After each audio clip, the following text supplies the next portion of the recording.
The Aircraft Accident Investigation Bureau has finally cut through the noise and the conspiracy theories with its preliminary investigative report on the deadly Air India 171 crash. But it has also sparked off questions and doubts aplenty since the fateful tragedy in Ahmedabad on June 12th. And with that, the focus has now shifted to the Boeing Dreamliner's engine and the plane's fuel switch. This AAIB document, which is now public, is only a preliminary report. In fact, it is stipulation according to the International Civil Aviation Organization that the investigating body reveal its initial findings within 1 month of the accident. And today marks that 1 month since the incident. What the report seems to have done is, it established beyond all doubt that the engines failed. The report puts the fuel switch at the center, which controls the flow of fuel to the engines. A plane's fuel switch is much more than just a valve controlling the flow of fuel. It is a brake of sorts, used to especially stop a plane when it reaches its parking bay. Of course, the switches were turned on within seconds, and one engine actually showed recovery signs, but engine 2 did not. Well, that spawns more questions than answers.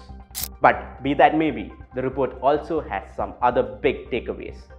First and foremost, by insinuating pilot error, the big ones are off the hook for now. Heaving the biggest sigh of relief would be the crisis-ridden Boeing company over any engineering, electrical and structural issue of the plane, the Boeing Dreamliner 7878. The report does not suggest any safety directive, which could have been disastrous for Boeing, unlike back in 2019 when 2 back-to-back Boeing 737 MAX crashes led to the grounding of fleet worldwide. Such a similar caution this time would have crippled international aviation, with around 1,100 Dreamliners in operation around the world right now. What we now know is what did not cause the crash. Not a bird hit, not fuel contamination, investigators checked the buzzers used, and of course, not the lack of takeoff speed. The data recovered clearly shows that the plane did cross V1, the minimum speed needed for takeoff.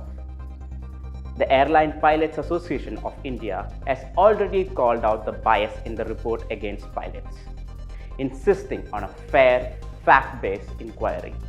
And the AAIB has made it clear that it will gather more evidence from stakeholders in the next phase of investigation as it digs deeper. Will the remaining questions be answered? Let us wait and watch.